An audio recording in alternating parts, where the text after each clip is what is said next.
एक चिड़िया ने बताया कि यह 3 बातें जीवन में याद रखने पर कभी औलाद पर संकट नहीं आता, धन की हानि नहीं होती और अपनों से कभी धोखा नहीं मिल सकता। तो दोस्तों, इस कहानी को ध्यान से सुने और समझे। तो चलिए कथा शुरू करते हैं।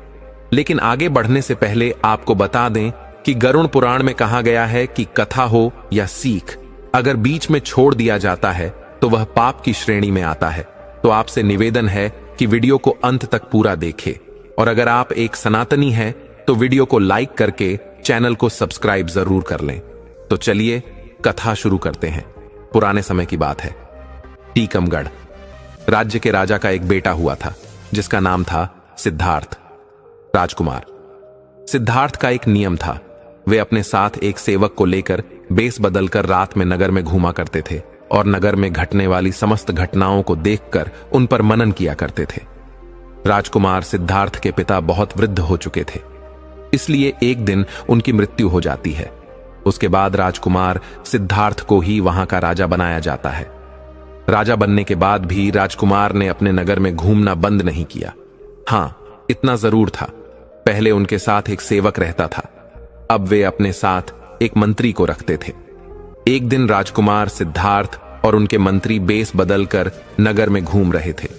जब वे एक गली से होकर गुजर रहे थे तो उन्हें घर के अंदर से कुछ स्त्रियों के बोलने बतला की आवाज आती है। राजा और मंत्री दरवाजे से सटकर खड़े हो जाते हैं और अंदर झांक कर देखते हैं तो उन्होंने देखा कि 3 सुंदर सुंदर युवतियां आपस में बात कर रही थीं। बातों से लग रहा था वे तीनों आपस में बहने बहने हैं। वे तीनों अपनी अपनी पसंद के बारे में बातचीत कर रही थीं। बड़ी बहन कहती है, बहनों, मुझे तो स्वादिष्ट भोजन खाने का बड़ा शौक है। मैं तो अपना विवाह किसी राजा के रसोइये से कराऊंगा, दिष्ट भोजन खाने को मिलता रहे। तब मझली वाली कहती है, हे बहनों, मैं तो अपना विवाह किसी राजा के बड़े अधिकारी से करना चाहती हूं। अगर मेरा विवाह राजा के मंत्री से हो जाए, सेनापति से हो जाए या कोतवाल से हो जाए तो मैं अपने आप को बहुत धन्य समझूंगी। छोटी बहन उनकी बातें सुनकर चुपचाप बैठी रही। तब उन दोनों बहनों ने अपनी छोटी बहन से पूछा कि बहन, तुम चुपचाप कैसी बैठी हो, तुम भी अपनी पसंद बताओ। तो छोटी बहन कहने लगी, बहना, आओ, मेरा काम नौकर चाकर से नहीं चलेगा। मैं तो अपना विवाह राजा से करूंगी ताकि तुम दोनों के पतियों पर मैं हुक्म चला सकूं।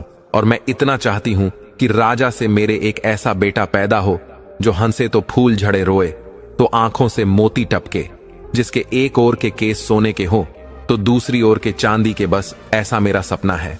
छोटी बहन की बात सुनकर वे दोनों बहनें ठट्ठ मारकर हंसने लगीं और कहने लगीं, बहन, तू तो हमेशा पागलों की तरह बात करती है। तीनों बहनों की बातचीत राजा और मंत्री द्वार पर खड़े सो रहे थे। तीनों की बात सुनकर राजा को बड़ा आश्चर्य होता है। राजा ने मंत्री से कहा, मंत्री जी, इस घर को अच्छी तरह से पहचान लो और कल सुबह इन तीनों बहनों को दरबार में बुलवा, मुझे इनसे कुछ पूछना है। मित्रों, राजा की आज्ञा का पालन हुआ। अगले दिन मंत्री ने तीनों बहनों को राजा के दरबार में बुला लिया। राजा ने देखा कि उन तीनों में से जो सबसे छोटी बहन थी, जो कह रही थी कि मैं राजा से ब्याह करूंगी, वह बहुत सुंदर थी। राजा उसकी सुंदरता पर मुग्ध हो जाता है। उसके बाद राजा ने उन तीनों से पूछा कि कल रात आप अपने घर में क्या बात कर रही थीं? सच सच बताना, तुम तीनों की बातचीत कल मैंने अपने कानों से सुनी थी। अगर तुमने गलत बोलने की कोशिश की तो तुम्हें राजकीय दंड दिया जाए। अब वे बातें तो उन स्त्रियों के बीच की बातें थीं, उन्हें भला वे राजा के सामने कैसे जाहिर करती। राजा ने जब उस रात की बातों के बारे में पूछा तो वे तीनों शर्मा गई। लज्जा के कारण उनकी जुबान बंद हो गई। राजा के पूछने पर उन्होंने कहा कि हमें कुछ याद नहीं है कि हमने क्या कहा था। राजा ने कहा, आप सब कुछ छोड़कर हमें फिर से वही बातें बताइए और हम तुम्हारी इच्छाओं को पूरा करने का प्रयास करेंगे। इस प्रकार मजबूर होकर के उन तीनों ने रात में हुई बातचीत को राजा के सामने कह सुनाया। तीनों की बातें सुनकर राजा बहुत प्रसन्न हुआ। उसने तुरंत अपने रसोइयों को दरबार में बुलाया और इन तीनों में से जो बड़ी बहन थी उसका हाथ उस रसोइये के हाथ में दे दिया और कहा, रसोइये से आज से यह तुम्हारी पत्नी है और आज से तुम्हारा यह धर्म है कि तुम इसे स्वादिष्ट भोजन बनाकर खिलाओगे। उसके बाद राजा ने अपना एक मंत्री बुलाया और मझली बहन का हाथ उसके हाथ में दे दिया। छोटी वाली से कहा, कि तुम्हारी यह इच्छा थी कि तुम्हारा विवाह किसी राजा से हो, सो मैं यहां का राजा हूं, तुम्हें मैं अपनी पत्नी के रूप में स्वीकार करता हूं। यह सुनकर के छोटी बहन बहुत प्रसन्न हुई। राजा ने आदेश कर दिया कि अभी इसी समय मेरे विवाह की तैयारी शुरू की जाए। राजा तो उठकर चला गया। उसके बाद राजा के जितने भी कर्मचारी थे वे सब शादी की तैयारी में जुट जाते हैं।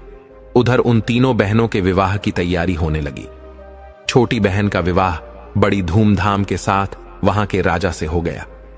बड़ी वाली का विवाह साई रसोइये से हो गया और बीच वाली का विवाह वहां के एक मंत्री से हो जाता है। तीनों बहनें अपने अपने पतियों के पास रहने लगी। छोटी बहन को रानी बनाकर राजा के महलों में पहुंचा दिया गया। मित्रों, यह देखकर उन दोनों बहनों को छोटी वाली रानी के भाग्य से जलन होने लगी। वे दोनों जब इकट्ठी होती थीं तो इस तरह सोचती थी कि हे बहन, छोटी वाली तो सचमुच रानी बन गई और हम अपनी इच्छा का बर पाकर भी उसकी नौकरानी बनकर रह गई है। हमारी छोटी बहन इतनी कौन सी हूर की परी है जो उसको राजा ने अपनी रानी बना लिया। मझली वाली कहने लगी, बहन, बुरा तो मुझे भी लग रहा है, राजा ने उसमें ऐसा क्या देख लिया जो उससे शादी कर ली। कही हुई बातों का क्या है, आदमी हर तरह की बातें सोचता है और करता है। मेरी समय से तो छोटी वाली नहीं बल्कि तुम रानी बनने के योग्य थी। वड़ी ने कहा, मुझे भी यह देखकर आश्चर्य होता है कि राजा की अक्ल पर क्या पत्थर पड़ गए थी जो उसे पसंद कर लिया। उससे तो तुम 100 गुना अच्छी थी मित्रों। इस प्रकार वे दोनों बहनें एक दूसरे को कोसने लगी और एक दूसरे की बुराई करके अपने दिल को तसल्ली देने लगी। लेकिन कई बार डर इतनी प्रबल हो जाती थी कि मन में विचार आता था कि बहन, हम उसकी बड़ी बहन होकर भी उसके नौकर चाकर की पत्नी हैं और वह हमसे छोटा होकर भी हम पर हुक्म बजाती है। हम और हमारे पति उसके एक इशारे पर नाचने लगते हैं। इस तरह की बातें कर करके दोनों दिन रात अपनी छाती को जलाती रहती थी। कई बार सोचती थी कि उसे खत्म कर दिया जाए या राजा की नजरों में उसे गिरा दिया जाए, तभी हमारे मन को शांति मिलेगी। वे दिन रात इसी उपाय में लगी रहती थीं। वे जब भी अपनी बहन से मिलने जाती थीं तो अपनी हैसियत का ख्याल नहीं करती थी, बल्कि वह अपनी बहनों से इस तरह मिलती थी कि उन्हें ऐसा न लगे कि वह उसे नीचा दिखा रही है। लेकिन छोटी बहन अपनी दोनों बहनों से बहुत प्रेम करती थी। सभी लोग जानते थे कि दोनों नौकरों की पत्नियां हैं और उसकी बहन रानी है। मित्रों, कुछ महीनों के बाद रानी को गर्भ ठहर जाता है। यह खबर पाकर राजा को बड़ी खुशी होती है। इधर छोटी वाली बहन से मिलने में दोनों बहनें भी पहुंच जाती हैं और कहती हैं, बहन, इस बात की बड़ी खुशी हुई है कि तुम मां बनने वाली हो। अब तो हम दोनों बहनें ही बच्चे के जन्म तक तुम्हारी देखभाल करेंगे। रानी ने कहा, इससे अच्छी बात हमारे लिए और क्या हो सकती है। तुम मेरी बड़ी बहनें हो, मेरी मां के समान हो। तुमसे बढ़कर भला मेरी देखभाल कौन कर सकता है। तुम अपने पतियों के द्वारा यह आवेदन राजा के सामने पेश कर दो। आशा है कि वे इसे स्वीकार कर लेंगे। मित्रों, उन्होंने अपने पतियों के द्वारा राजा से आवेदन किया। राजा ने कहा, ठीक है, यह बात हम रानी से पूछकर ही आपको बताएंगे। राजा ने अपनी रानी से पूछा तो वो खुशी खुशी तैयार हो गए। अब तो राजा ने उन दोनों बहनों के लिए रानी के पास रहने और उसकी देखरेख करने की अनुमति दे दी। वे दोनों बहनें रानी के पास महल के अंदर रहने लगी। अब उन्हें अपनी दुष्टता का प्रदर्शन करने का पूरा मौका मिल गया था। इधर जब रानी के बच्चे का जन्म होने का समय आता है तो उन्होंने सारी दास दसियों को वहां से हटा दिया। इधर रानी ने एक बहुत ही सुंदर पुत्र को जन्म दिया। पुत्र को देखकर उन दोनों बहनों की जलन और भी चौगुनी हो गई।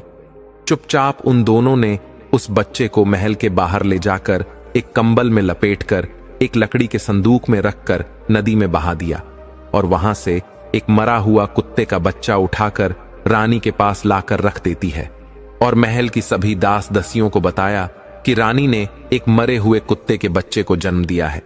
यह बात सुनकर सभी हैरान रह जाते हैं। इधर राजा को जब यह मालूम हुआ तो वह भी क्रोध से लाल पीला हो जाता है। राजा कहने लगा कि ऐसी स्त्री का मैं क्या करूंगा जो कुत्ते के बच्चों को जन्म देने वाली है। मैं तो इस रानी को मरवा दूंगा। राजा को ऐसा कहता देखकर मंत्री ने उसे समझा बुझाकर शांत किया। इधर वो संदूक नहर में बहता हुआ जाने लगा। नहर जो थी वो राजा के बगीचे से होकर जाती थी। बगीचे की रखवाली के लिए जो सिपाही नियुक्त किया गया था, उस सिपाही का घर भी नहर के किनारे बना हुआ था। उसने नहर में जाते हुए एक लकड़ी के संदूक को देखा तो उसे निकाल लिया। उस संदूक को खोल कर देखा, उसमें एक अत्यंत सुंदर तेजवान बालक लेटा हुआ था। बालक को देखकर सिपाही बड़ा हैरान होता है, किस बालक को नहर में भला किसने छोड़ दिया है। उस सिपाही ने ज्यादा सोच विचार नहीं किया कि बच्चा नहर में किसने डाला है, क्यों डाला है। उसके भी कोई संतान नहीं थी, इसलिए वह उस बच्चे को उठाकर अपनी पत्नी के पास ले आया और बोला, भाग्यवान, आज हमें भगवान ने एक बच्चा दिया है। बच्चे को पाकर उसकी पत्नी भी बड़ी खुश हो जाती है। उस दिन के बाद बिना किसी से चर्चा किए उस सिपाही की पत्नी उस बच्चे का पालन पोषण करने लगती है। धीरे धीरे 1 वर्ष बीत जाता है। उधर दूसरे वर्ष रानी ने फिर एक और पुत्र को जन्म दिया। इस बार भी उसकी बहनों ने उसी तरह की दुष्टता करके बच्चे को बाहर ले जाकर नहर में फेंक दिया और रानी के पास एक मरी हुई बिल्ली का बच्चा लाकर रख दिया। बिल्ली को देखकर राजा का क्रोध सासवा छूने लगता है। पूरे राज्य महल में फिर से मातम छा जाता है। राजा इस बार रानी को मार देना चाहता था। राजा को अत्यंत क्रोध देखकर मंत्री ने फिर उसे समझाया और रानी को मारने से बचा लिया। अब धीरे धीरे राजा और राजमहल के लोगों की नजरों में रानी के लिए सम्मान कम होता जा रहा था। मित्रों, आपको बता दें, किस बार वह नहर में बहता हुआ बच्चा उसी सिपाही को मिल जाता है। उसने दूसरा बच्चा भी ले जाकर अपनी पत्नी को दे दिया और उसे अपने बच्चे की तरह पालने लगी। कुछ दिनों बाद रानी ने एक और बच्चे को जन्म दिया। इस बार रानी ने एक बेटी को जन्म दिया था, लेकिन उस रानी की दुष्ट बहनों ने उस बेटी को भी पहले की तरह उठाकर नहर में फेंक दिया। वो बेटी भी उसी माली के हाथ लगती है और अपनी बच्ची की तरह उसका भी पालन करने लगते हैं। इधर राजा अपना क्रोध इस बार नहीं रोक पाया, क्योंकि रानी की दुष्ट बहनों ने रानी के पास एक मरी हुई छछूंदर को रख दिया था। राजा सोचने लगा कि इस रानी की वजह से तो हमारी पूरे नगर में बदनामी हो गई है। सब लोग यही कह रहे हैं कि रानी तो कुत्ते बिल्लियों को पैदा करती है। लगता है कोई कुल कलंकिनी राजा के घर में आ गई है। अब तो मैं इसको बिल्कुल नहीं छोड़ूंगा। इधर राजा की मनसा को भली भांति समझने के बाद में उस मंत्री ने हाथ पैर जोड़कर निवेदन करके रानी को मारने से बचा लिया। मंत्री ने कहा, महाराज, इसमें रानी का क्या दोष है? इसे जान से मारने के बाद भी आपके घर में बेटा बेटी नहीं हो जाएंगे। इसीलिए उचित यही होगा कि आप रानी को मारने की बजाय रानी के पास जाना छोड़ दें। राजा ने कहा, मंत्री जी, अगर तुम कहते हो तो मैं रानी को जान से नहीं मारूंगा, लेकिन मैं इसको सजा जरूर दूंगा, और ऐसी सजा दूंगा जो मृत्यु दंड से भी बढ़कर कष्टकाक होगी। इस बार सजा के बारे में मैं तुम्हारी कोई बात नहीं सुनूंगा। इस बार राजा ने एक चौराहे पर एक जेल नुमा महल बनवाया। उसमें एक लकड़ी का पिंजरा रखा हुआ था। उसी पिंजरे में रानी को बंद करवा दिया। राजा ने यह आदेश करवा दिया कि इस चौराहे से जो भी निकल कर जाएगा वो रानी के ऊपर थूक कर जाएगा, और जो व्यक्ति ऐसा नहीं करेगा उसे भी ऐसी ही कठोर सजा दी जाएगी जो इस रानी को दी जा रही है। राजा का यह फरमान मंत्री को बहुत बुरा लगा। मंत्री सोचने लगा कि इस सजा के योग्य तो इस रानी की दोनों बहनें हैं। बेचारी निर्दोष रानी अब तो बिना करे की सजा पाने लगी। उधर रानी के वे तीनों बच्चे उस माली के घर में पलकर बड़े हो रहे थे। माली ने उनकी शिक्षा दीक्षा कराई। धीरे धीरे वे सभी विद्याओं में पारंगत हो गए। इधर धीरे धीरे तीनों बच्चे से आने होते हैं। उधर उस माली और माली की पत्नी की कुछ दिनों बाद मृत्यु हो जाती है। उनके मरने पर उनका अंतिम संस्कार करके तीनों भाई बहन मिलकर उस घर में रहने लगे। दोनों भाइयों को राजा के यहां नौकरी भी मिल जाती है, परंतु उनकी कभी राजा से भेंट नहीं हो पाई थी। एक दिन दोनों भाई शिकार खेलने को जाते हैं। उनकी बहन घर में अकेली थी, सिर्फ उसकी 2 दासियां उसके साथ थीं। उसी समय उसके यहां एक बड़ी मां आती है और उससे कहती हैं, बेटी, मैं तुम्हारे यहां कुछ समय के लिए ठहरना चाहती हूं। लड़की ने तुरंत अनुमति दे दी। लड़की ने बूढ़ी मां को भोजन कराया, उनकी खूब सेवा की। अपने घर के आसपास सुंदर बाग, बगीचे को और तालाब को दिखाया। वहां का सुंदर वातावरण देखकर बूढ़ी मां का भी हृदय खुशी से गदगद हो गया। लड़की ने पूछा, अम्मा, मेरे महल और बाग के बारे में तुम्हारी क्या राय है? क्या कोई और चीज की कमी है जो यहां होनी चाहिए? बुढ़िया ने कहा, बेटी, यह प्रश्न मुझसे ना करो तो अच्छा है। मैं कहूंगी तो तुम कहोगी कि यह 2 टके की बुढ़िया मेरे महल और बाग में नोकस निकालने आ गई। लड़की ने जोर देकर कहा, मैं ऐसा कुछ नहीं कहूंगी। तुम जो कुछ भी कमी इसमें समझती हो वह मुझे बताओ, मैं उसे पूरा करने की कोशिश करूंगी। तब बुढ़िया ने कहा, बेटी, यह सब कुछ तो तुम्हारा ठीक है, किंतु मेरी समझ में यहां पर 3 चीजें और आ जाएं तो संसार में तुम्हारा बाग सबसे सुंदर हो जाएगा, लेकिन उनका मिलना बहुत कठिन है। वो 3 चीजें क्या हैं? ध्यान देकर सुनो। एक तो है, बुलबुल मनुष्य की तरह बोलती है। जब वह बोलती है तो उसके आसपास सैकड़ों हजारों चिड़ियां जमा हो जाती हैं और उसके स्वर में स्वर मिलाने लगती है। दूसरा है एक गाने वाला पेड़। उसके पत्ते मोटे और चिकने होते हैं। जब हवा चलने पर पत्ते एक दूसरे से रगड़ खाते हैं तो उनसे मधुर संगीत निकलता है। उस संगीत को हर कोई सुनने वाला मुग्ध हो जाता है। और तीसरी वस्तु है वो सुनहरा पानी। उसकी एक बूंद किसी बर्तन में रख दी जाए तो बर्तन अपने आप भर जाता है और फिर उसमें से एक फव्वारा सा निकलता है जो कभी नहीं रुकता, क्योंकि वह पानी लौटकर उसी बर्तन में गिरता रहता है। बुढ़िया की बात सुनकर लड़की कहने लगी, अम्मा, अगर तुम्हें इन चीजों के बारे में इतने विस्तार से पता है तो तुम यह भी जानती होगी कि यह वस्तुएं कहां मिलती हैं। मुझे बताओ, मैं उनकी प्राप्ति का प्रयत्न करूंगी। बूढ़ी महिला ने कहा, बेटा, मैं तुम्हें यह नहीं बता सकती, लेकिन इतना जरूर बता सकती हूं, यहां से कोई व्यक्ति उत्तर दिशा में चला जाए और सीधा चलता चला जाए तो 10 दिन की यात्रा के बाद जो पहला व्यक्ति उसे मिलेगा उससे पूछे कि यह वस्तुएं कहां मिलेंगी, वही आगे की राह बताएगा। अच्छा बेटी, बुढ़िया कहने लगी, मुझे काफी देर हो गई है, अब मैं चलती हूं। बुढ़िया को क्या मालूम था कि वह लड़की इतनी साहसी लड़की है कि खुद इन चीजों की तलाश में निकल पड़ेगी। इसलिए उसने विस्तार से वो सब कुछ बता दिया था जो उसे मालूम था। लड़की ने उसकी बताई हुई एक एक बात याद कर ली। इधर दोनों लड़के जब शिकार से लौट कर आते हैं तो अपनी बहन को उदास बैठा हुआ देखते हैं। उन्होंने पूछा, बहन, क्या बात है? आज तुम्हारी तबीयत खराब है क्या, या कोई बात तुम्हारी मर्जी के खिलाफ हो गई है? लड़की ने सिर झुकाकर कहा, नहीं भाई, ऐसी कोई बात नहीं है। भाइयों ने कहा, यह तो तुम झूठ बोल रही हो, कुछ ऐसा तो जरूर हुआ है जो तुम्हें दुख दे रहा है। अगर तुम नहीं बताओगी तो हम तुम्हारे पास से उठकर नहीं जाएंगे।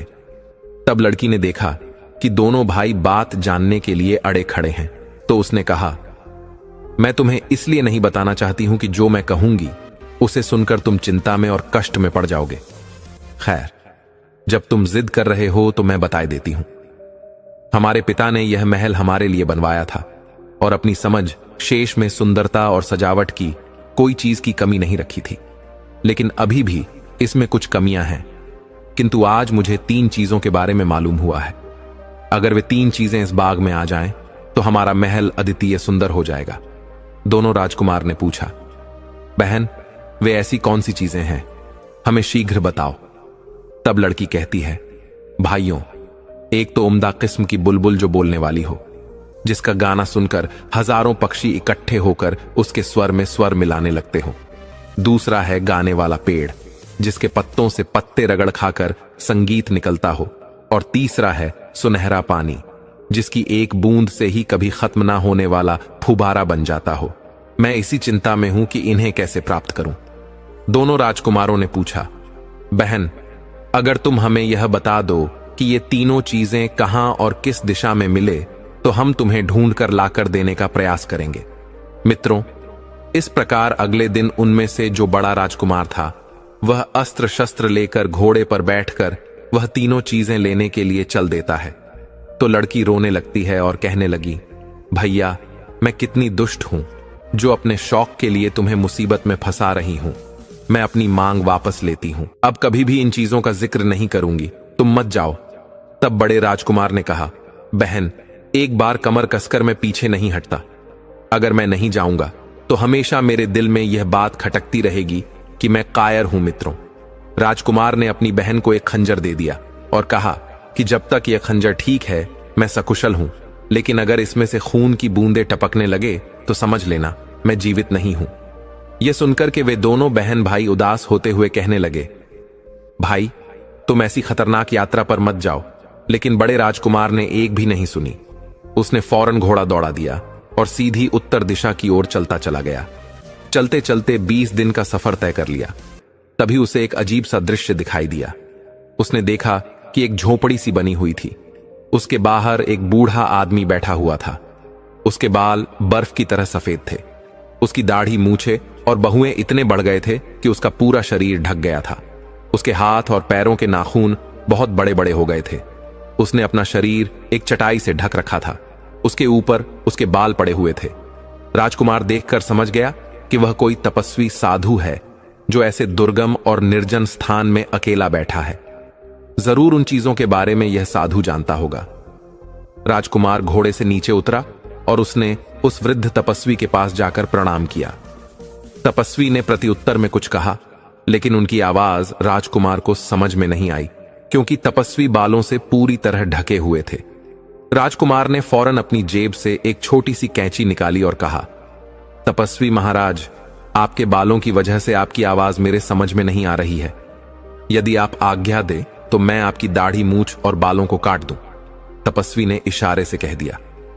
हां, राजकुमार ने उनके सारे बाल काट दिए। अब तो साधु का चेहरा बिल्कुल बदल गया था।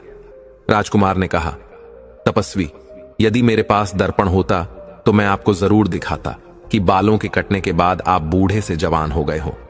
राजकुमार की ऐसी बातें सुनकर तपस्वी मुस्कुराया और बोला, बेटा, मैं तुम्हारी सेवा से प्रसन्न हूं। अब बताओ, इतनी दूर किस लिए आए हो? मैं तुम्हारी क्या मदद कर सकता हूं? तब राजकुमार ने बताया कि साधु महाराज, मैं बहुत दूर से उम्दा किस्म की बुलबुल गाने वाला पेड़ और सुनहरा पानी लेने आया हूं। आप मुझे बताएं कि यह वस्तुएं मुझे कहां मिलेंगी। राजकुमार की बात सुनकर साधु चुप हो गया। राजकुमार ने पूछा, महाराज, आप चुप कैसे हो गए? कृपया कुछ तो बताइए। यदि नहीं पता है तो आप मना कर दो। तब तपस्वी ने कहा, पुत्र, मुझे पता तो है, लेकिन मैं तुम्हें इसलिए नहीं बताना चाहता कि तुम्हारी सेवा के बदले मैं तुम्हें मुसीबत में डालना नहीं चाहता। वहां का मार्ग बड़ा कठिन है। सैकड़ों लोग वहां गए, लेकिन कोई लौटकर नहीं आया। इसीलिए मैं तुमसे कहता हूं, जहां से आए हो वहां वापस चले जाओ। राजकुमार ने कहा, बूढ़े बाबा, मैं जाने के लिए नहीं आया हूं। मुझे अपना कार्य पूरा करना है। मैंने अपनी बहन को वचन दिया है। इसमें चाहे मेरी जान ही क्यों ना चली जाए। तुम मुझे वहां तक पहुंचाने का रास्ता बता दो, बाकी मैं देख लूंगा। तुम मेरे युद्ध कौशल पर विश्वास करो। तपस्वी ने कहा, बेटे, यही तो मुश्किल है कि तुम्हें युद्ध कौशल दिखाने का अवसर ही नहीं मिलेगा। तुम्हें जो जो शत्रु मिलेंगे वे सामने से मुकाबला नहीं करते हैं, बल्कि छुपे तौर पर वार करते हैं। राजकुमार ने कहा, मैं छुपे तौर पर वार करने वालों से भी निबट अच्छी तरह से जानता हूं। आप मुझे वहां जाने वाला रास्ता बता दीजिए। बस मित्रों, तपस्वी ने उसे बहुत समझाया, लेकिन राजकुमार ने अपनी जिद नहीं छोड़ी। तब तपस्वी ने अपने झोले में से एक गेंद निकाली और कहा, मुझे तुम्हारे जीवन का बहुत अफसोस हो रहा है, लेकिन तुमने जिद पकड़ ली है तो अपना भला बुरा तुम स्वयं ही जानो। तुम घोड़े पर सवार होकर के इधर को जाओ और उस गेंद को भूमि पर गिरा दो। यह गेंद खुद ही लुढ़क लगेगी और तुम के पीछे पीछे चले जाना। जब तक यह लुढ़क रहे तब तक तुम चलते रहना। एक पहाड़ के नीचे जाकर यह गेंद रुक जाएगी। वही एक पेड़ से तुम घोड़े को बांध देना और फिर आगे पहाड़ पर चढ़ने लगना। तुम्हारे दोनों ओर काले पत्थर दिखाई देंगे। तुम उन पर ध्यान मत देना। इस दौरान तुम्हें पीछे से कई आवाजें सुनाई देंगी। तुम्हें कुछ धमकियां, कुछ गालियां सुनाई देंगी। तुम उन्हें अनसुना कर देना। अगर तुमने एक बार भी डर कर पीछे की ओर देखा तो तुम और तुम्हारा घोड़ा दोनों काले पत्थर के रूप में बन जाएंगे। वहां पड़े हुए काले पत्थर वही सब लोग हैं जो इन्हीं चीजों को लेने के लिए गए थे और पीछे लौटकर देखने के कारण वहां पत्थर बन गए। अगर तुम कुशलतापूर्वक पहाड़ की चोटी पर पहुंच गए तो वहां एक वृक्ष पर टंगा हुआ पिंजरा मिलेगा जिसमें गाने वाली चिड़िया मौजूद होगी। उस चिड़िया की बातों से तुम्हें डरना नहीं है, बल्कि उससे तुम उस गाने वाले पेड़ और सुनहरे पानी का पता पूछना। वो चिड़िया तुम्हें बताएगी कि यह चीजें कहां मिलेगी। इन सब चीजों को पाने बाद तुम्हारी राह में कोई खतरा नहीं रहेगा। बेटे, मैंने यह सब तो तुम्हें जरूर बता दिया, लेकिन अब भी मैं यही कहता हूं कि तुम वापस लौट जाओ। मैं साफ साफ देख रहा हूं, तुम वहां तक नहीं पहुंच पाओगे। उससे पहले ही काला पत्थर बनकर रह जाओगे। राजकुमार आगे के लिए चल देता है। तपस्वी ने वो गेंद लड़का दी। गेंद लुढ़कते लुढ़कते उसी पहाड़ी की तलहटी में जाकर रुक गई। वहां से ऊपर जाने के लिए एक बड़ा ही सखरा रास्ता था। राजकुमार ने घोड़े को वहीं बांध दिया और पहाड़ पर चढ़ने लगा। कुछ दूर आगे जाने पर उसे बड़े बड़े काले काले पत्थर दिखाई दिए। उन पत्थरों के बीच 5 कदम ही आगे बढ़ा होगा, तभी पीछे से कुछ आवाजें आनी शुरू हो जाती हैं। वे आवाजें उस राजकुमार को धमका रही थी। कोई आवाज कह रही थी, कौन है बेवकूफ जो आगे जा रहा है। कोई आवाज कहती थी, पकड़ो इसे। कोई कहती थी, यह कितना बड़ा दुष्ट है, इसे पकड़कर मार डालो। कोई उस पर चीखती थी, कोई चिल्लाती थी, कोई कहती थी, इसे घेर लो, जरूर ये उस चिड़िया को चुराने आया है। राजकुमार ने उन आवाजों की उपेक्षा की और तेजी से आगे के लिए बढ़ने लगा, लेकिन वह जितना आगे बढ़ रहा था उतनी ही आवाज तेज होती जा रही थी। उसके कानों के पर्दे फटने लगे, दिमाग सुन्न हो गया। तपस्वी ने उसे जो बताया था वो उसके दिमाग से निकल गया और एक बार वो मुड़कर पीछे देखने लगा। जैसे ही उसने पीछे देखा तो वो घोड़ा और राजकुमार दोनों काले पत्थर के बन जाते हैं। इधर अपनी बहन को राजकुमार जो खंजर देकर गया था कि मेरी मृत्यु होने पर इस खंजर से खून टपकने लगेगा। राजकुमारी उस खंजर को रोजाना म्यान से निकालकर देखती थी, लेकिन उधर जैसे ही राजकुमार काला पत्थर बना वैसे ही उसे खंजर से खून टपकने लगा। यह देखकर राजकुमारी जोर जोर से रोने लगी, सिर पटक पटक कर कहने लगी, हाय भैया, मेरी नादानी से तुम्हारी जान चली गई।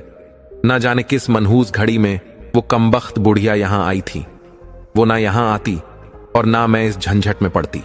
मैंने उसके साथ अच्छा व्यवहार किया, लेकिन उसने मुझे लालच में डाल दिया। हे भगवान, तू मेरे भैया को जिंदा घर लौटा दे, चाहे मेरी मौत भेज दे। भैया ना रहे तो मैं चिड़िया और पेड़ और उस पानी का क्या करूंगी। मुझे कुछ नहीं चाहिए, मुझे सिर्फ मेरा भाई चाहिए। लड़की को रोता देखकर उसका दूसरा भाई भी रोने लगता है और कहने लगा, बहन, अब रोने धोने से कोई फायदा नहीं। मैं जो कहता हूं तुम वो करो। मैं पता लगाऊंगा कि भैया किस प्राकृतिक कारण से मरे या किसी शत्रु ने उन्हें घेर कर मारा है। किसी ने उन्हें मारा होगा तो मैं उसे जिंदा नहीं छोड़ूंगा। भैया की मौत का बदला जरूर लूंगा। बहन ने अपने उस दूसरे भाई को बहुत समझाया और उसे रोकने का प्रयास किया, मगर वह भी नहीं रुका। बहन बोली, मैंने एक भाई तो खो दिया है, दूसरे को मौत के मुंह में नहीं जाने दूंगी। बड़े भैया तुमसे कोई कम बहादुर नहीं था, लेकिन फिर भी वो मुसीबत में पड़ गए। वो तो मुझे अपनी कुशलता का हाल जानने के लिए खंजर भी देकर गए थे। तुम्हारा हाल मुझे कैसे पता चलेगा। तब दूसरे राजकुमार ने अपनी बहन को एक मोतियों की माला दी। उसने कहा, देखो बहन, इस माला के सारे मोती अलग अलग हैं। जिस दिन इनके मोती एक दूसरे से चिपक जाएंगे तो समझ लेना कि मैं दुनिया में नहीं हूं। ऐसा कहकर के दूसरा राजकुमार भी घोड़े पर बैठ करके चल देता है और 20 दिन की यात्रा करके वो उन्हीं आर्षि के पास पहुंच जाता है। आर्षि को प्रणाम करके उसने पूछा कि आप मुझे बता सकते हैं कि बोलने वाली चिड़िया और गाने वाला पेड़ और सुनहरा पानी कहां मिलेगा। तपस्वी ने कहा, बेटा, वो राह तो बड़ी खतरनाक है। तुम वहां जाने की बात छोड़ दो और घर वापस लौट जाओ। वहां अभी तक जितने भी लोग गए हैं कोई भी लौट कर नहीं आया है। कुछ दिन पहले एक नौजवान आया था, देखने में बिल्कुल तुम्हारे जैसा था। मैंने उसे भी बहुत समझाया, वह भी नहीं माना और वह भी अभी तक लौट कर नहीं आया है। तब राजकुमार ने जवाब दिया, वो मेरा बड़ा भाई था और यह मैं जानता हूं कि अब जीवित नहीं है, लेकिन मैं यह नहीं जानता कि वह कैसे मरा है। किसी प्राकृतिक कारण से मरा है या किसी दुश्मन ने उसे घेर कर मारा है। तब वह सिद्ध तपस्वी कहता है, मैं तुम्हें बताता हूं, बहुत से आदमी मेरी चेतावनी के बावजूद भी उस रास्ते पर चले जाते हैं और काले पत्थर बन जाते हैं। तुम्हारे भाई के साथ भी यही हुआ है। तुम मेरी बात मानो और घर लौट जाओ, वरना तुम भी काले पत्थर बनकर रह जाओगे। लड़के ने कहा, तपस्वी जी, अब मैं तो बत आगे निकल आया हूं, पीछे लौट के जाने के बारे में मैं नहीं सोच सकता। आप मुझे रास्ता बताइए। तपस्वी ने कहा, बेटी, अगर तुम जिद करते हो तो जाओ, इस गेंद के पीछे पीछे चले जाओ, यह गेंद तुम्हें मंजिल तक पहुंचा देगी। इतना कहकर तपस्वी ने वह गेंद लड़का दी। वह गेंद उस राजकुमार को पता बताती हुई लुढ़क हुई चली जा रही थी। राजकुमार उसके पीछे पीछे चलता गया। कुछ देर चलने के बाद वो गेंद एक पहाड़ की तलेटी में जाकर रुक गई। दूसरे राजकुमार ने घोड़ा वहीं पर छोड़ा और उस पहाड़ी के ऊपर चढ़ने लगा। 2-4 कदम ऊपर चढ़ा होगा कि उसने सुना कि पीछे से कोई डांट कर कह रहा है, अबे बदमाश, अरे बदतमीज, तू कहां बड़ा चला जा रहा है। रुक जा कमबख्त, मैं तुझे सजा देता हूं। गाली सुनकर के दूसरे राजकुमार को क्रोध आ जाता है। उसका खून खौल उठा। वो उस तपस्वी द्वारा बताई गई चेतावनी को भूल गया। उसने म्यान से तलवार खींच ली और पलट कर देखा कि गाली देने वाले के टुकड़े टुकड़े कर डालूं, किंतु पीछे देखते ही वह काले पत्थर के रूप में बदल जाता है और उसका घोड़ा भी काला पत्थर का बन जाता है। मित्रों, उधर राजकुमारी ने जब उस माला को देखा जिसे राजकुमार देकर गया था, वह माला उसने अपने गले में पहन रखी थी। उसने देखा कि माला के सारे मोती एक दूसरे से चिपक गए हैं। यह देखकर लड़की जोर जोर से चीख पड़ी। वह समझ गई कि उसका दूसरा भाई भी अब दुनिया में नहीं है। भाई के गम में वो बुरी तरह से रोने लगी और रोते रोते बेहोश हो जाती है। जब होश आता है तो उन्हें निश्चय किया कि मेरे ही कारण मेरे दोनों भाई मौत के मुंह में चले गए। मैं भी अब जीकर क्या करूंगी। मित्रों, वो लड़की भी सारी विद्याओं में निपुण थी। शस्त्र चलाना, घुड़सवारी करना, तलवारबाजी, तीरंदाजी, सभी हुनर उसे अच्छी तरह आते थे। अब तो लड़की घोड़े पर सवार होकर स्वयं अपने भाइयों की खोज में निकल पड़ी। 20 दिन चलने के बाद वह उसी साधु के पास आती है और तपस्वी को प्रणाम करके पूछने लगे, हे तपस्वी महाराज, मुझे बोलने वाली चिड़िया, गाने वाला पेड़ और सुनहरा पानी चाहिए। बताओ यह कहां मिलेगा।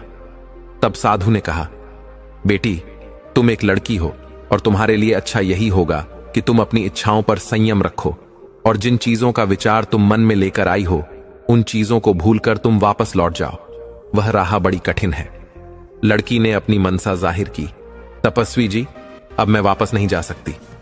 कृपया मुझे विस्तार से बताइए कि उस रास्ते में क्या खतरे पड़ेंगे ताकि मैं उनसे निपटने का पहले से कर लूं। साधु ने लड़की को पूरी बात बता दी।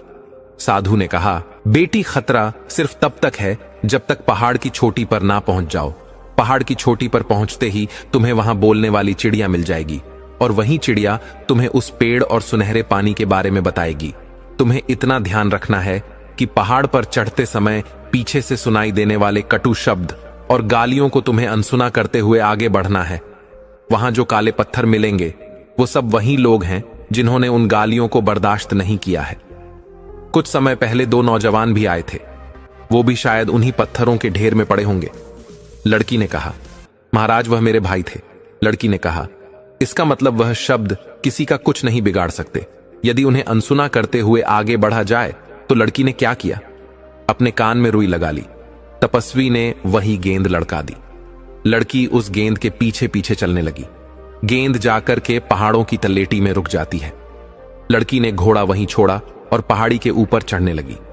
तभी पीछे से बड़ी भयानक आवाजें आने लगती हैं, किंतु लड़की के कानों में रुई लगी थी। इस कारण से वे आवाज उसे सुनाई नहीं दे रही थी। लड़की लगातार आगे को बढ़ती जा रही थी। आवाजें धीरे धीरे बहुत तेज होती चली गई। लड़की उन गालियों को सुनती गई और सहन करती गई। आखिरकार वो उस पहाड़ की चोटी पर चढ़ ही गई। वहां जाकर उसने देखा कि एक पिंजरे में एक सुंदर चिड़िया मधुर सुर में गा रही है। लड़की को देखते ही वह चिड़िया एकदम गरज कर कहने लगी, ए लड़की, खबरदार, मेरे पास मत आना। चिड़िया की डांट फटकार सुनकर राजकुमारी हंसने लगी और उसने दौड़कर उस चिड़िया का पिंजड़ा उठा लिया और कहने लगी, चिड़िया रानी, आज से मैं तुम्हारी मालकिन हूं। अब तुम हमेशा मेरे कब्जे में रहोगी। तो लड़की ने अब अपने कानों से रुई निकाल ली थी।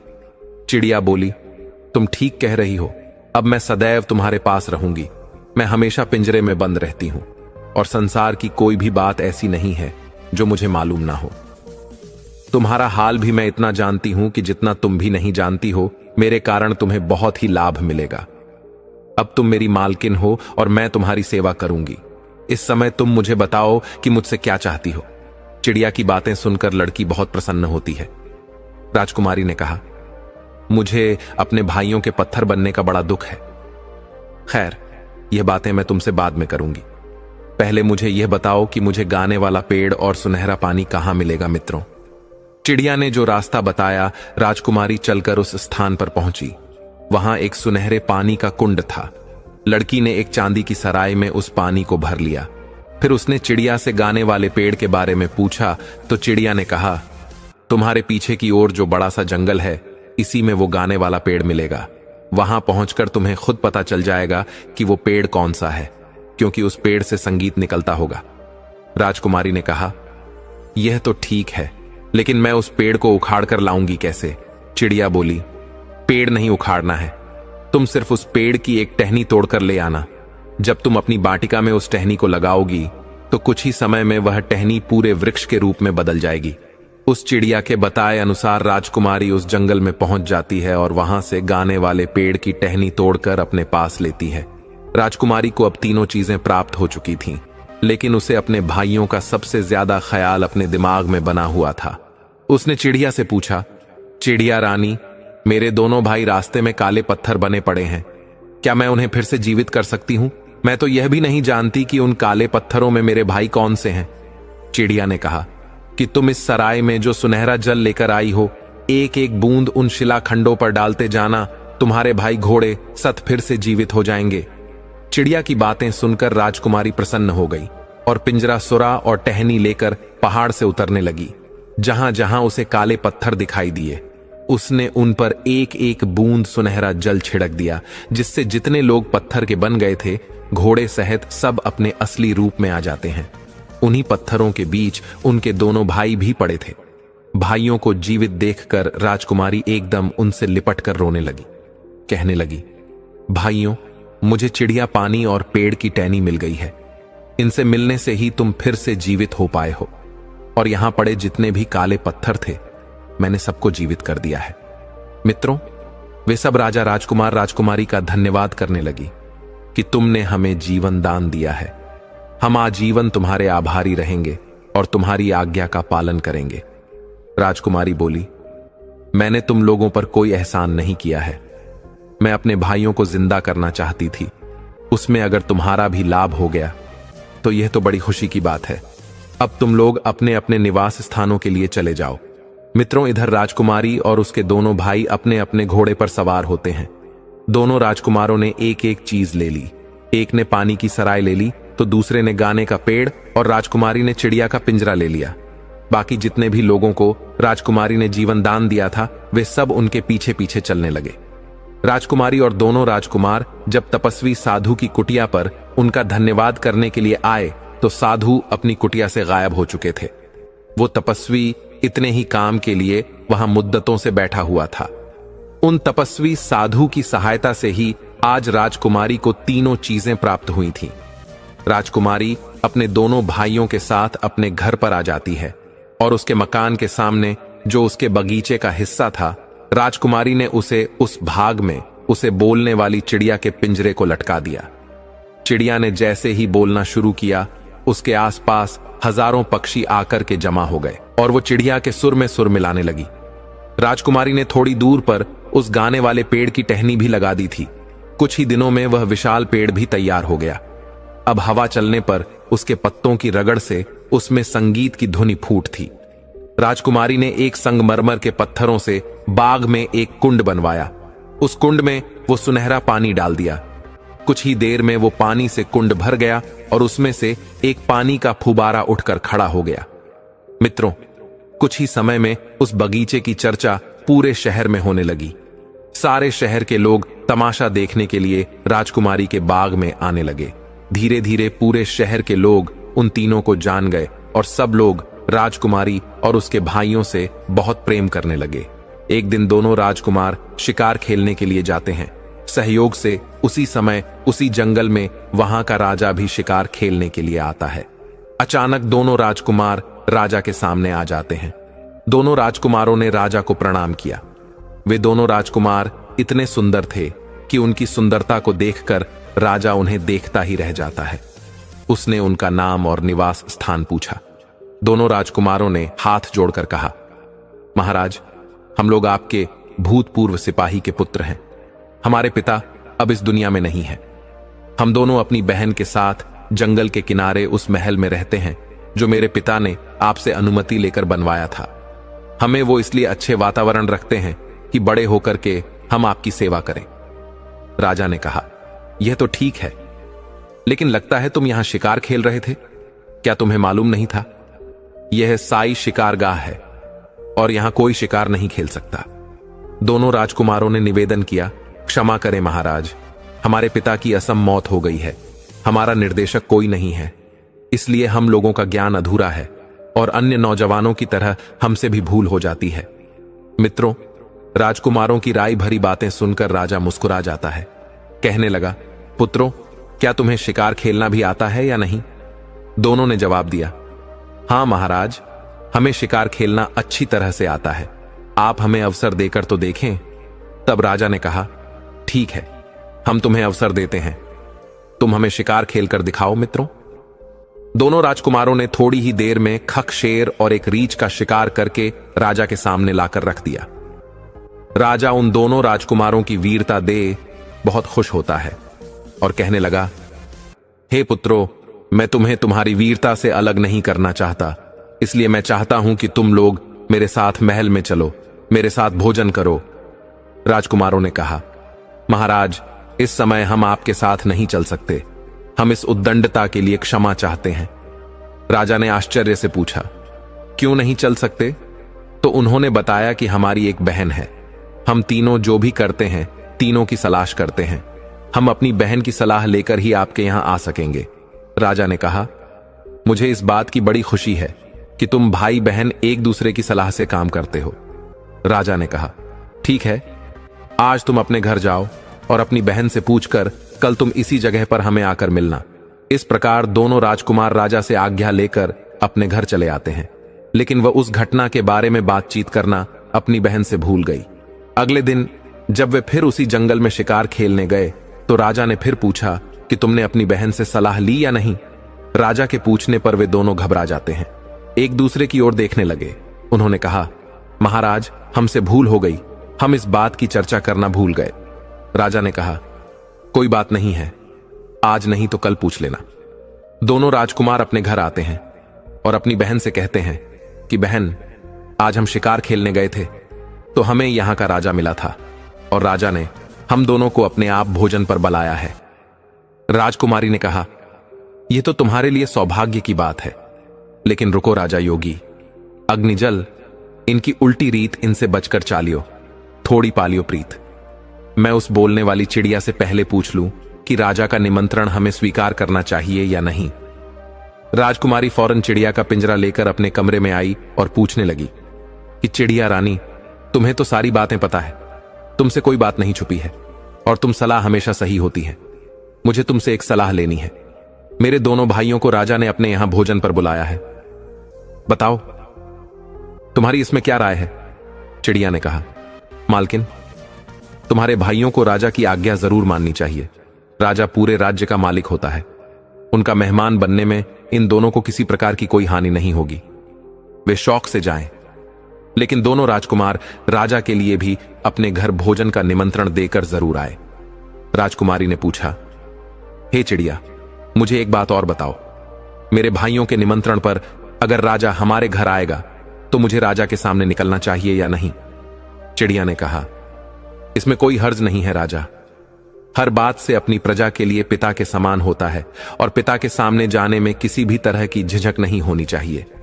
चिड़िया से पूछने के बाद राजकुमारी ने अपने दोनों भाइयों को राजा के निमंत्रण पर जाने का आदेश दे दिया।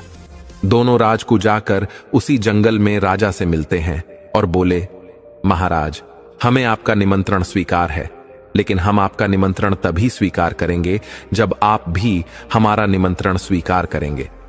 मित्रों, इस प्रकार राजा उन दोनों राजकुमारों को अपने महल में बुलाकर ले जाता है और उन दोनों की खूब अच्छे से खातिरदारी करता है। राजा ने उनकी इतनी अच्छी खातिरदारी की कि कई दरबारी और सरदारों को ईर्ष्या तक होने लगी। किन अजनबियों के प्रति राजा इतना दयावान क्यों है? राजा के सभी कर्मचारियों को इस बात पर बड़ा ही आश्चर्य हो रहा था। सब लोग यह सोचकर हैरान थे, किन अपरिचित का इतना सम्मान क्यों हो रहा है। दोनों राजकुमारों के रंग रूप, आचार व्यवहार से सभी प्रभावित थे। उनमें आपस में बातें होती थीं कि राजा ने जिस रानी को पिंजरे में कैद कर रखा है, अगर उसके पेट से बच्चा पैदा होता तो आज इतने ही बड़े बालकों के रूप में होता। मित्रों, इधर जब राजा महल में आता है तो भोजन का समय हो जाता है। दास दसियों ने सोने के पात्रों में भोजन परोसा। राजा ने उन दोनों कुमारों को भोजन करने के लिए बैठने को कहा। दोनों राजकुमार बड़े ही संस्कारी थे। राजा ने उनकी कई तरह से परीक्षा लेकर देख लिया, लेकिन हर परीक्षा में खरे उतरे। राजा सोचने लगा, ऐसी कुशाग्र बुद्धि के वीर शहजादे अगर उसके होते तो कितना अच्छा होता। उनके प्रति राजा का आकर्षण बढ़ता जा रहा था। भोजन के बाद राजा उन्हें अपने मनोरंजन के कक्ष में लेकर जाता है और काफी देर तक उनसे बातें करता है। उनकी बातें सुनने से उसका जी नहीं भर रहा था। राजा ने गायन विद्या और वादन आरंभ करने का आदेश दिया। अपने काल के सर्वश्रेष्ठ गायक वादक को वहां उपस्थित कराया और उन्होंने अपनी श्रेष्ठ कला का प्रदर्शन किया। फिर नाच गाने का इंतजाम किया। नृत्यांगना ने मनमोहक नृत्य दिखाकर सभी को प्रसन्न कर लिया। नाटककार ने नाटक किए। यह कार्यक्रम कई घंटों तक चलते रह। उसके बाद जब संध्या होने को आई तब दोनों कुमारों ने राजा से अपने घर जाने की आज्ञा मांगी और राजा से कहा कि महाराज, अब आप भी हम दोनों गरीबों की कुटिया में पधार कर हम पर कृपा करें। राजा ने उनका निमंत्रण स्वीकार कर लिया और बोला, मुझे तुम्हारे यहां कुछ आकर प्रसन्नता हुई है। मैं तुम्हारी बहन से जरूर मिलना चाहूंगा। इस प्रकार दोनों राजकुमार अपने घर चले आते हैं। घर आकर उन्होंने अपनी बहन को बताया कि राजा ने सबके समक्ष हमारा बड़ा सत्कार किया और यह भी वादा किया कि कल शिकार से लौटकर वह हमारे घर जरूर आएंगे। अब हमें राजा की योग्य उत्तम भोजन की व्यवस्था करनी होगी। राजकुमारी ने कहा कि तुम चिंता मत करो, मैं बोलने वाली चिड़िया से सलाह लेकर सारा प्रबंध कर दूंगी। फिर वह चिड़िया का पिंजरा अपने कमरे में लेकर जाती है। उसने चिड़िया को पूरा हाल बताया तो चिड़िया ने कहा, मालकिन, यह तो बड़े सौभाग्य की बात है कि राजा साहब तुम्हारे घर आ रहे हैं। तुम उनके स्वागत सत्कार का जो भी प्रबंध कर सको वो उत्तम ही होना चाहिए, किंतु मेरे कहने से तुम एक विशेष भोजन बनाओ। तुम खीर का गाढ़ बनाना और उसके ऊपर मेवा की तरह जगह जगह मोतियों को बिछा देना। राजकुमारी बोली, यह कैसा व्यंजन हुआ? यह तो हंसों का नाम तो सुना था कि मोती खाते हैं, पर राजा मोती खाएगा यह समझ में नहीं आया। फिर इतने मोती मिलेंगे कहां? चिड़िया ने कहा, उसकी तुम चिंता मत करो। तुम्हारे बगीचे की पूर्व दिशा में एक पेड़ खड़ा है। उसी पेड़ की जड़ में, उस पेड़ की जड़ को तुम खुदवान तो उससे ढेर सारे मोती मिल जाएंगे। चिड़िया के कहने के अनुसार दो नौकरों को ले जाकर राजकुमारी ने उस पेड़ की जड़ को खुदवा। या तो उस पेड़ की जड़ में एक सोने का संदूक निकला जिसमें तरह तरह के आभूषण और सुंदर मोती भरे हुए थे। राजकुमारी यह देखकर बहुत खुश होती है। अब उसे चिड़िया पर बहुत अधिक विश्वास हो गया था। इधर राजकुमारी ने मकान की ऐसी सफाई कराई कि मकान चमकने लगा। समय दोनों राजकुमार बढ़िया कपड़े पहनकर घोड़ों पर सवार होते हैं और शाही शिकार गांव में पहुंच जाते हैं। शिकार गांव में कुछ देर तक उन्होंने राजा के साथ रहकर शिकार खेला, किंतु उस रोज गर्मी अधिक थी। धूप बहुत तेज पड़ रही थी, इसलिए उस दिन उन दोनों ने शिकार खेलना जल्दी खत्म कर दिया और अपने सैनिकों को वापस भेज दिया। राजा अपने दोनों सैनिकों के साथ उस कुमार के घर आता है। उधर जब राजा उनके द्वार पर आया तो राजकुमारी ने हाथ जोड़कर राजा को प्रणाम किया। राजकुमारों ने बताया कि यह हमारी बहन है। राजा ने राजकुमारी के सर पर हाथ रख दिया और वह राजकुमारी की सुंदर सूरत को काफी देर तक निहारता रहा। राजकुमारी की सूरत को देखकर राजा को कुछ याद सा आ रहा था कि उसकी सूरत जरूर किसी से मिलती जुलती है, मगर वह समझ नहीं पा रहा था कि उसकी सूरत किससे मिलती है। उसके बाद राजकुमारी राजा को अपने घर के अंदर बुलाकर ले जाती है और अपने घर की प्रहिस्से को, बाग बगीचे को राजा को दिखाती है। राजा ने पूरा भवन देखकर कहा, तुमने अपने महल की सजावट और रख रखा बहुत अच्छे ढंग से किया है। अब मुझे अपना बाग भी दिखाओ। कोई आदमी मुझसे तुम्हारे बाग की बहुत तारीफ कर रहा था। यह बाग तुम्हारे पिता के द्वारा लगाया हुआ था। राजा बाग को गौर से देखने लगता है। उस बाग में सब कुछ तो सुंदर था, लेकिन उस बाग के बीच में जो फुबारा था, राजा की नजर उस पर जम गई। उस फुबार केर सुनहरा पानी काफी ऊंचाई तक उछल रहा था। राजा ने पास में जाकर देखा तो हैरान रह गया। तब तक उसे एक पेड़ से बहुत सुंदर संगीत की धुनी सुनाई देने लगी। राजा कहने लगा, लगता है इन्होंने अपने बगीचे में गाने बजाने वालों का भी इंतजाम कर रखा है, क्योंकि बाग से बड़े ही सुंदर संगीत की धुनी सुनाई दे रही थी। तो राजा ने उनसे पूछा, क्या सचमुच तुमने गाने बजाने वालों का अपने बाग में प्रबंध कर रखा है? तो राजकुमारी हंसकर कहने लगी, महाराज, यहां कोई गवैया नहीं है। हमारे बगीचे में एक पेड़ है, इसके पत्तों की रगड़ से संगीत निकलता है। मित्रों, राजा उसे देखकर हक्का भक्का रह जाता है। वास्तव में पेड़ से संगीत निकल रहा था। राजा ने कहा, यह तो बड़ी अजीब सी चीज है। इनके जैसी चीजें तो मैं कल्पना भी नहीं कर सकता। तुमने यह कहां से पाई है? राजकुमारी ने कहा, महाराज, यह मत पूछो कि हमने कहां से पाई हैं। इन्हें मौत के मुंह से निकालकर हम लाए हैं। राजकुमारी ने राजा से कहा, मेरे पास एक और अजीब चीज है जिसे आप और देख लें। वो एक चिड़िया है जो आदमी की तरह बोलती है, और जब यह गाती है तो सारे पक्षी जमा हो जाते हैं और इसके सुर में सुर मिलाते हैं। राजा उस चिड़िया को बड़े ही गौर से देखने लगा। जब वह चिड़िया को देखता है तो फिर उसे बीती हुई बातें याद आने लगती हैं।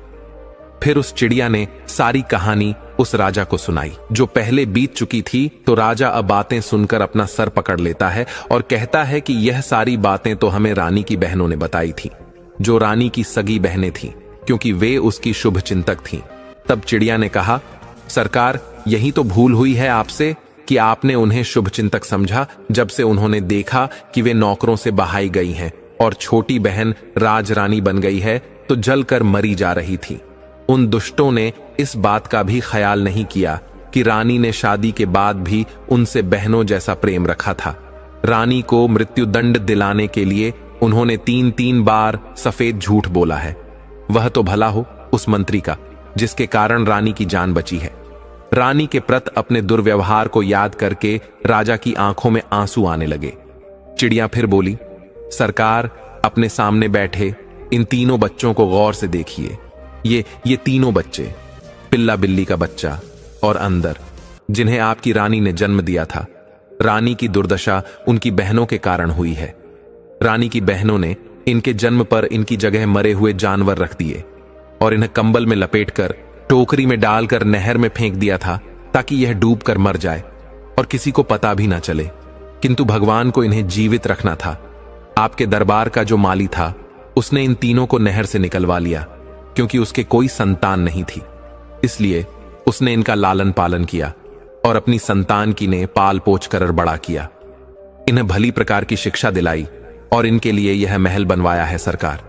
यह तीनों कोई और नहीं, आपकी रानी की संतानें हैं। तब राजा ने चिड़िया से कहा, चिड़िया, तुझे मैं किस तरह से धन्यवाद दूं? दुश्मनों की दुष्टता और रानी का निर्दोष होना मेरे सामने आज तुमने स्पष्ट कर दिया है। मेरे बच्चों को तूने पहचानवाया है। मैं बराबर सोचता था कि इन लड़कों के प्रति मन में अकारण ममता क्यों उपजती है। मैं उनकी बातों पर नाराज क्यों नहीं हो पा रहा हूं। इस प्रकार राजा ने अपने तीनों बच्चों को गले लगा लिया। चारों की आंखों में आंसुओं की धार बहने लगी। आज अपने बच्चों से मिलकर राजा बड़ा खुश होता है। राजा को ऐसा लग रहा था जैसे उसकी आत्मा लौट आई हो। फिर उसके बाद सबने मिलकर भोजन का आनंद लिया। कुछ देर बातें करने के बाद राजा ने कहा कि अब मैं महल को जाता हूं, कल फिर वापस आऊंगा। कल तुम लोगों को मेरे नहीं बल्कि अपनी माता के स्वागत के लिए तैयार रहना है। उसके बाद महल में रहने के लिए भी आपको चलना है।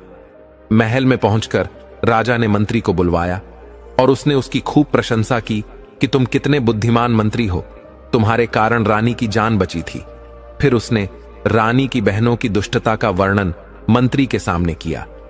राजा ने मंत्री को सारी कहानी का सुनाई और कहा कि उन दोनों दुष्ट स्त्रियों को अब भी बुलाकर उन्हें वही दंड दिया जाए जो मैंने अपनी रानी को दिया था।